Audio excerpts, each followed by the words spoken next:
What's weird is they would not let me post an affiliate link with this radio, or any of the stuff right now. None of it won't allow me. But anyway, I just wanted to chat with you guys for a minute about these deals. Like, probably by the time you see this, it'll be done and over with. But what is wrong? Ever since Samsung did an update, my phone is screwed. Screwed, guys. I'm telling you. So it was a hard decision for me to buy something like this when I've bought HF radios for under $100 before. I bought a Alinco DX70 for like $80 or $40, somewhere around there. I bought a TS430 for under $100. My friend Rick gave me a couple of broken radios for free, and then I bought the MC50 from him for $50. And I got a broken 570 Kenwood and another broken ICOM 751. So, like, buying a radio like this for $176 is a smoking deal on this radio. But to me, I'm very frugal about my money, and because I'm mostly broke all the time, and I don't get stuff to review for free on the channel like some of the other people that you see. So when I buy something, if I recommend it to you, it's because whatever, it isn't because they gave it to me for free. But I can't really tell you anything about this radio other than my friend Kevin has it, and he really likes his, and a lot of people I know that have them really like them. Most of the guys that like them are pretty hardcore CBers and hams, not really like the snobby type of hams.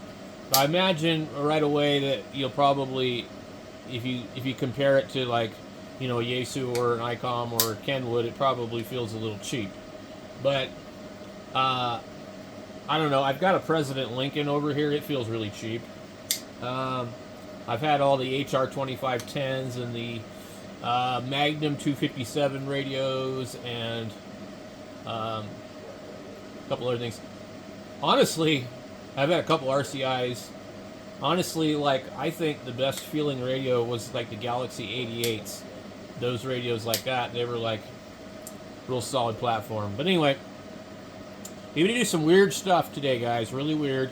It's 11:11 at night.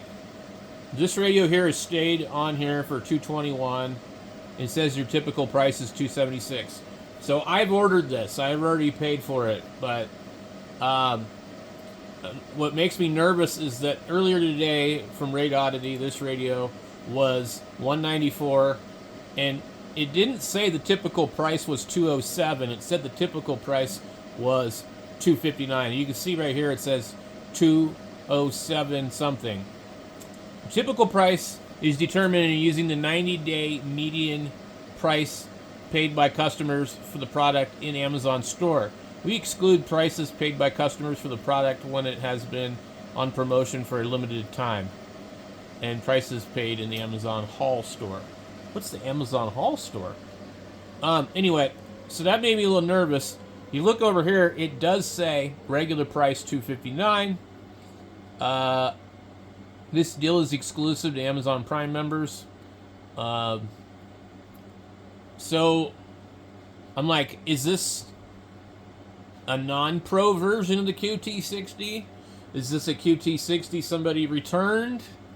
Because earlier today, I don't know, maybe 6 or 7 o'clock, I went in and looked, and all of a sudden it wasn't $194. It went back up to $259. And did they lower the price on something else? I think they did. So I think maybe they lowered the price on that one, maybe? I don't know. Who in the hell would buy this radio? These are the kind of radios, though, I like. I like these kind better, to be honest with you. Now, if they made this like a Cobra 148F, I think this would be a cool radio. I also like to see the CW function on here, regardless of whether or not I'm going to use it. How are you going to call it a ham radio if it doesn't have CW? PA, FM, AM. Anyway, but I don't know who would buy that. I like the old Galaxy radios. They probably weren't great. My first export radio I bought was bought it from this guy Ken that me and Kevin know, and it was a. It just said Super Galaxy on it, and he had a box for it, but I think it was the wrong box. And Super Galaxy looks like a Galaxy 88. It doesn't go up to the 10-meter band. I don't know how much power it does. It wasn't a lot. It had a frequency counter and all that stuff. It looked like a 148F. So that was the first one. I really liked it because you got solid controls. These are going to probably feel flimsy. I don't care about the microphone on this because I'm used to Yaesus, so like ain't a big deal to me. I don't know about the knobs. I'm not like super crazy about them, but I figured, you know what? If I don't like it, I'll just send it back and I want my money back. And that's simple, easy stuff. So it's not like buying it from Ham Radio Outlet or something where they're like, sorry, buddy, you're stuck with this $1,200 radio regardless of whether or not you like it. These guys are buying FTDX 10s and they're figuring out that their fingers can't work around the VFO knobs because the buttons are too close. And, then they decide they don't want the radio and they don't care. You're stuck with it. Anyway, so that's what's nice about ordering some stuff off of here. And you can even order an FTDX 10 or a 710 or a 7300 on Amazon. You'll pay more for it. But what's funny is Amazon makes Ham Radio Outlet and Gigaparts honor a 30-day, no questions asked return. Okay? And I think, honestly, that's why I try and buy from Amazon. I would love to order this radio. I'd love to own this radio just because I simply think it looks really cool. Okay? And I'm not even a CB person.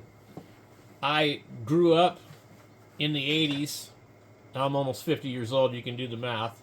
I grew up in the 80s, and lots of people had radios. I wasn't really around radios. It wasn't like the people that were like 10 years older than me, where like maybe they had one in the house, But, I knew a lot of people that had them.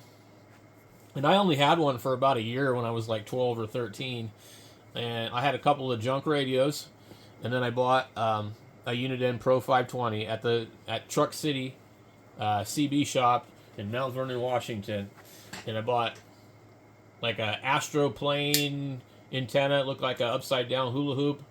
And a couple of Radio Shack TV tower mast sections. And my dad bought 50 feet of RG213 coax. And they soldered it all up for us and all that. And I paid $80 for that little tiny ass radio back in 1988 or 89. I think 89. And I played around with that radio for a while. Of course, I got out like crazy because I had a really good antenna.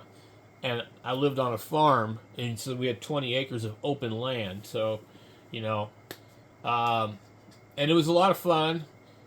I pissed off a lot of people, and some of the older people showed up to my house. They didn't know I was a kid. So, like, these guys that were in their 20s and 30s showed up on my door, and so they were mad about something. I don't know what it was, and my dad was really pissed. So that was kind of the end of my CB career right there after these people showed up at my house. My dad took the microphone away from the radio, and I still, figured out how to use it and listen without the microphone. And then he gave it back eventually, but there was a kid down the street that had this little mini bike thing that I wanted, and I had no money, so I was like, what can I trade you? And so anyway, I traded him the CB radio and everything. He didn't want the antenna. He traded me that, and then he was upset when I took the little mini bike and got it running. It was a little, 5 horsepower Briggs & Stratton scrub pad, looked like a Coleman, mini bike that you see nowadays. And so that was the end of CB radio for me, man. I was on there for maybe a year, maybe 2 years, and I never got back on there. I bought I bought a radio to put in my Jeep in like maybe 2006. And I think I maybe talked to somebody on it. You know, we go out four-wheeling, talk to somebody when we were out there doing that. We talked to each other, but never used it to shoot skip or anything like that. Maybe talked to like one person on it. And then I got rid of the Jeep, I got rid of the radio, and then maybe 2003, I found a Radio Shack radio at the thrift store that was one of the ones that me or my friend had back in the 80s. And I bought it and brought it home and hooked it up and went and got like a Linksys router power supply, hooked it up to that. Because I knew the whole deal. I'm like, I need at least a couple amps. And made a funky antenna. Went back to the thrift store, found a Sparkomatic cigar antenna, and put that out my window. And I was hearing local people talking. And then I met some of those people, and that's how I bought equipment. And they were like, dude, you need to get your ham radio license. And I did, like 2 months later or something, you know. So, and until I moved away from Washington, I used to talk to all those guys on Channel 8, and it was a lot of fun. And I totally miss it. But here, it's not going to be like that. We don't have that here. I've been here a while now, and there's just nothing going on. If you live in Phoenix, there's probably a lot of guys on CB radio, like on Channel 38. But anyway, for me, I just always really like these kind of radios just because, I don't know, there was just like something cool and mysterious about them. I don't know. And there's not like the same kind of attraction for me with ham radio. And I've got all kinds of ham radios, guys. Tons. I've got a 710. I've got a 7300. I've got an ICOM 751. Two of them. I've had ICOM 756 Pros, Pro 2s, 761s. I've got a Yaesu 3000 over here. I had a 1200, got rid of that. I had a 991A, got rid of that. I even had the QRP 818 radio. I've got the Xiegu G90. I've got the Xiegu X6100. What else do I got? I've got FT102s, FT101s, FT101 ZDs, 901s. I've got a Yaesu 920 over there. I've got a Yaesu FT1000 MP Mark V Field, which is like the contester's radio. And I still, for some reason, like stupid CB radios. Don't ask me why, guys. I just think they're cool. And I don't need to talk on them. I just like to play with them. There's something kind of interesting about, like, tuning through the band and, like, seeing what the radio has, like, all these weird things that you can fiddle with, you know. So, I didn't really like the little tiny radios with two knobs, you know. And this is, like, kind of interesting. But one of the things I think maybe that I find more interesting with CB is it seems like there's more people that are, like, DIY. There's more people that fiddle with stuff anymore. Like, I think it didn't used to be that way. I think hams were more hands-on. But I think now, CB people might be more hands-on. But either way, guys, I just like all stuff related to radio. I've got GMRS radios. I've got FRS radios. I got handhelds. They got all kinds of stuff. Got marine radios, you know. And I just do a lot of listening on the radio for the most part. But here's another radio. Earlier today, this was 189. I'd like to get this one. Kevin said it looks just like his CRE, the Cree or whatever. Cray. I don't know how you pronounce it. I like the way this radio looks in the video. If you watch this video, you see this thing. Turn it back on. Lights up so cool, man. And look at that. We're now a CB radio. This one, you don't even have to cut a wire. All right. Now that we got it where we want it to be, let's talk about some of the cool stuff on this. See, it's got CW and all that. It's got the... Anyway, I like all these radios. Remember the Galaxies with the big heat sinks underneath the bottom? See, now, TYT almost hit it out of the park with this damn thing. This is a quad band crossband repeat, 50 watts, 10 meters, 6 meters, 2 meters, 70 centimeters. But it only does FM. And like, even if you would have just added AM, guys could do 29 megahertz AM. And another thing too, if you have a 2 meter 5/8 wave, it's a quarter wave on 6 meters. And they make like a wild ass antenna that has all that with, I think, like a 10 meter part on it. Well, this is like potentially like a really cool radio, except for they just didn't add all the rest of the stuff. Can you imagine having a radio like that had everything? I mean, the only way you could come close to that would you'd have to have like an unlocked, well, actually, you wouldn't even need unlocked, but an ICOM 706 Mark II-G. And so 10 meters, 6 meters, 2 meters, and 70 centimeters. Imagine if that thing had sideband. That'd have been so cool. That was $199 earlier. I see these radios and I'm like, who the hell is going to buy this thing? It's got no display. It just looks like a CB radio. The Connex. I can't even get a good look at it. Like,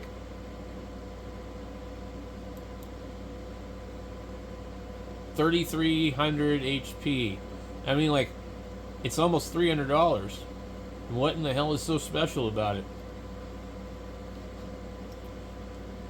It doesn't even say anything. It's sold by Susie K Company. There's some weird sellers on here when it comes to this. See, look, our radio, $299. Now, people have complained that radio is not as good as the other one. And I'm like, I wonder why. There's the Galaxies. And this is, like, why buy an AM only Galaxy? Like, what in the hell are they thinking? Like, why? I mean, you think the guys on Channel 6 are running these things? I doubt it. Maybe. I don't know. It says 100 watts PEP, 40 watts carrier, AM, FM. I mean, and it's got like the Superstar style microphones, which usually work real well. But anyway, I just think that's a lot of money for an AM only radio. When you buy that, I mean, why would you buy that? This one's only like $40 more, which I think is grossly overpriced. But what can I buy for an HF radio? Well, I don't even think I could buy a G90.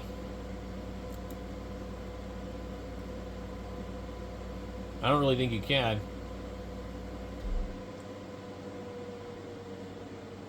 I don't know what's up with these radios, these Aries radios. They used to make a chrome radio called an F something, and it was a 500 watt Ranger. I don't remember. It looks just like this one. This is the classic layout. Mic gain, RF gain, squelch, volume, talkback, RF power. I don't know what FR pool is. Frequency pool, I guess. 1 through 6. CW, FM, AM, upper sideband, lower sideband. And I've always liked fine and coarse on a clarifier. I wish they would do that on ham radios. I do have one radio that has that, the Tempo 2020. You pull it in or out, and it's fine or coarse. Because, and it's like another problem with the VFOs on a lot of radios, especially like the old 101s. You try to tune somebody in, and you're just chasing them back and forth. It goes too far every time you tune it. See, there's all kinds of weird prices here. This is the Radioddity version, though. So, and then there's a 55N2 and a 55. I don't think they're, probably can't buy the other ones anymore. But there's another Connex. Now this one's supposed to be pretty cool. Look how small it is.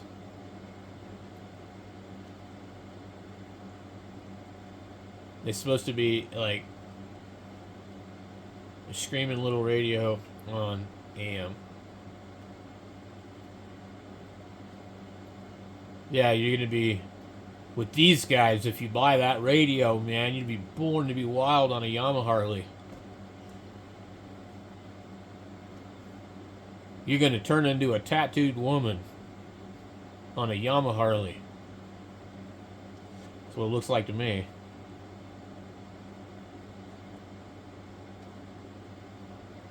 Where do they just get the images from? It's like very ambitious adventures. There's so many crazy little radios, though. I mean, like, for a while there was a ton of these Striker radios that look like that, and they're AM only. Yeah, see, you can buy a 710 for $2,000, or I mean, 1,200. Here's another Connex. You got all that shit on this thing. It looks cool. God, they don't even have a proper picture on here. Yeah,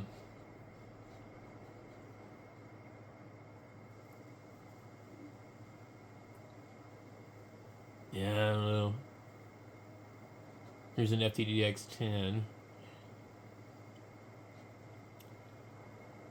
The one thing is, I don't want to be buying any more damn handhelds. You know, I'm more likely to use a CB radio than I am a UHF VHF radio. I mean, I don't talk on repeaters, and there's nobody that I know that lives close enough to talk on simplex. So there goes that. That's out the window. Here's a Ray Dottity CB radio. I don't know what you would do with this one.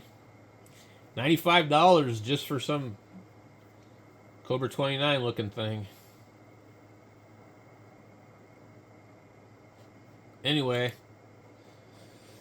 I thought I would bring you guys up to speed on some of that. I know there's been a ton of deals, and I tried to address some of them. I didn't even post links to any of it, really, because I'm just like, you know, I just wanted to share it.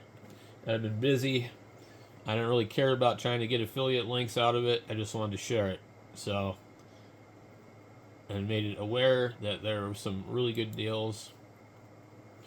And hopefully you found some cool stuff. I have a power supply, a bench power supply coming, and then about $50 worth of capacitors. I was like, man, I just spent $50 on capacitors. This is ridiculous. So now I've got to pay my credit card bill, but whatever. I don't think you'll find that radio again for that price. And even if it's not any good, it still allows me a chance to check it out. So, that's about it for me. By the time you see this, it'll probably be too late to order anything on Amazon. But anyway, catch you guys later.